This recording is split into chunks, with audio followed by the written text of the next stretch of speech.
आप देख रहे हैं फतेहपुर हलचल न्यूज चैनल। मैं हूं रमेश मोहन शुक्ला। मुझे विश्वास है अब तक का आपका दिन शुभ रहा होगा। आप स्वस्थ होंगे, सानंद होंगे और प्रसन्न होंगे।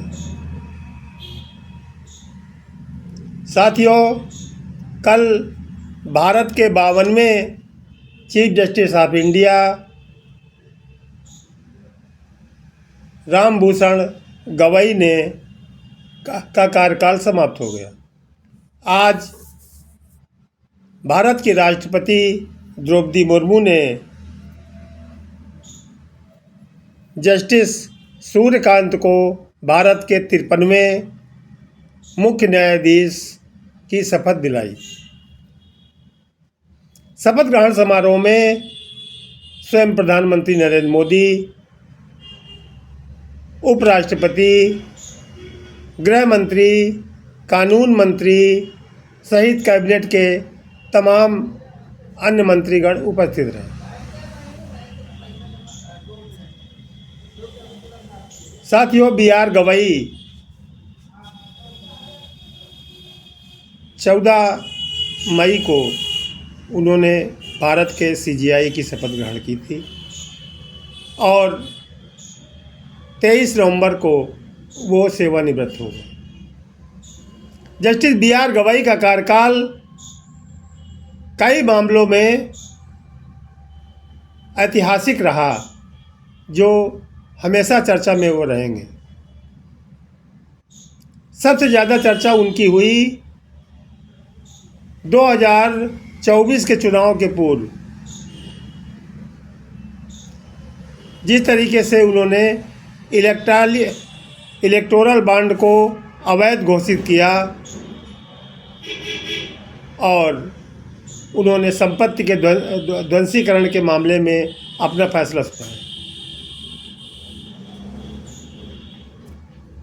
जस्टिस बी आर गवई दूसरे दलित और पहले बौद्ध थे जिनको सुप्रीम कोर्ट का चीफ जस्टिस बनाया गया था।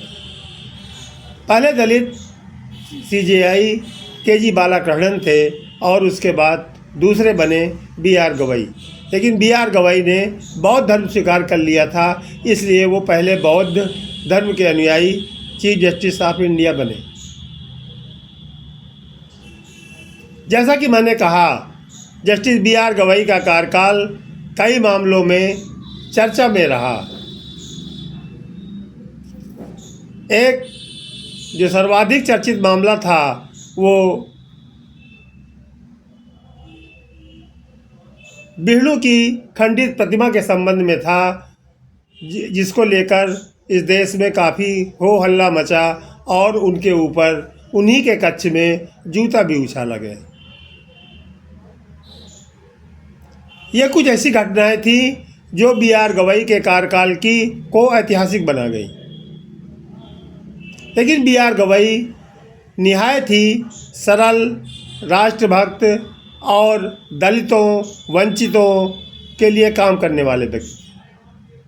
कल जब वो सेवानिवृत्त हो रहे थे तो उन्होंने एक ऐतिहासिक कार्य और किया। आप जानते हैं, इस देश में कुछ खास लोगों को Z+ की सुरक्षा व्यवस्था प्राप्त है, जिनमें राष्ट्रपति, उपराष्ट्रपति, प्रधानमंत्री, गृह मंत्री, राजनाथ सिंह, कई मुख्यमंत्री जिनमें अपने यूपी के योगी आदित्यनाथ जी भी हैं, केरल के मुख्यमंत्री और पहले गैर संवैधानिक या किसी मंत्री पद पर रहते हुए एक धन्ना सेठ यानी अंबानी को भी Z+ की सुरक्षा प्राप्त है। लेकिन अंबानी ने नैतिकता दिखाते हुए उनको सुरक्षा तो उन्होंने ली, लेकिन सुरक्षा पे जो होने वाला खर्चा था उसको उन्होंने सरकार को वापस देने का निर्णय लिया। बात का विषय बदल जाएगा। मैं फिर वापस आता हूँ बी आर गवई पर। बी आर गवई ने कल अपनी Z+ की सुरक्षा वापस करने का अनुरोध भारत के राष्ट्रपति से कर लिया। जब उनसे कुछ पत्रकारों ने पूछा कि आप ये जेड प्लस की सुरक्षा वापस क्यों कर रहे हैं, तो उन्होंने कहा कि कार्यकाल की समाप्ति के बाद मुझको अपने गांव जाना है, अपने क्षेत्र में जाना है, और जहां पर मैंने जन्म लिया, जहां पर मैंने शिक्षा प्राप्त की और जिस क्षेत्र में मैंने कार्य किया, यदि वहां मुझको मेरे जीवन की के प्रति चिंतित होना पड़े तो मेरा जीना ही बेकार है। ऐसा है उनका ये उच्च विचार। और यहाँ तो कुछ ऐसे लोग भी हैं जिन्होंने एक नहीं 2 सुरक्षा व्यवस्था ले रखी है, जिनमें हमारे उत्तर प्रदेश के पूर्व मुख्यमंत्री और वर्तमान में केंद्र में रक्षा मंत्री राजनाथ सिंह जी सबसे पहले पायदान पर हैं। वो उत्तर प्रदेश के पूर्व मुख्यमंत्री की भी सुरक्षा ले रहे हैं और कैबिनेट में रक्षा मंत्री की भी सुरक्षा प्राप्त कर रहे हैं। आप जानते हैं कि एक जेड प्लस सुरक्षा पर लगभग 50 से 55 लाख रुपए प्रति माह का खर्चा आता है, और ये खर्चा किसी नेता की जेब से नहीं, किसी सरकार की जेब से नहीं, वरन उन मध्यम वर्गीय, उन गरीब लोगों की जेब से जाता है जो विभिन्न वस्तुएं खरीदते हैं और उसमें टैक्स देते हैं। ये तो रही जस्टिस BR गवई की महानता और उनके द्वारा लिए गए कुछ निर्णयों की वानगी। आज जिन जस्टिस सूर्यकांत ने भारत के 53वें मुख्य न्यायाधीश की शपथ ग्रहण की है, वो भी कम महत्वपूर्ण नहीं है। इसके पहले भी वो सुप्रीम कोर्ट में कई बेंचों में तमाम ऐसे निर्णय दे चुके हैं जो कि आज न्यायिक व्यवस्था में एक धरोहर का रूप ले चुके हैं। आपको याद होगा बिहार में SIR के खिलाफ जो याचिकाएं योजित की गई थी, उन्हीं में से एक में जस्टिस सूर्यकांत ही थे जिन्होंने चुनाव आयोग को आधार कार्ड अनिवार्य रूप से माने जाने का निर्णय प्रदान किया। जस्टिस सूर्यकांत से इस देश को काफ़ी अपेक्षाएं हैं। हमारे भारतीय संविधान के निर्माताओं ने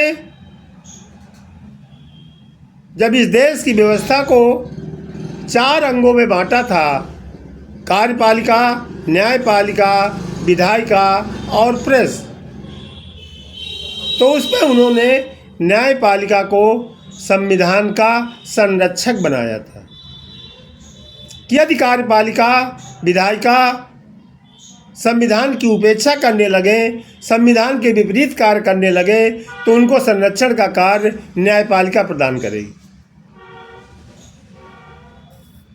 एक बात मैं छूट गई थी मुझसे बताने में, जस्टिस BR गवई ने अपने कार्यकाल में कुल 93 विभिन्न उच्च न्यायालयों में जज नियुक्त किए थे, जिनमें से 10 SC थे, 10 OBC थे, 13 अल्पसंख्यक थे और 15 महिलाएं थी, जो उनके इस चरित्र को दर्शाती हैं कि वो दलितों, वंचितों, अल्पसंख्यकों और महिलाओं के हितों की सुरक्षा के लिए कितना चिंतित रहते।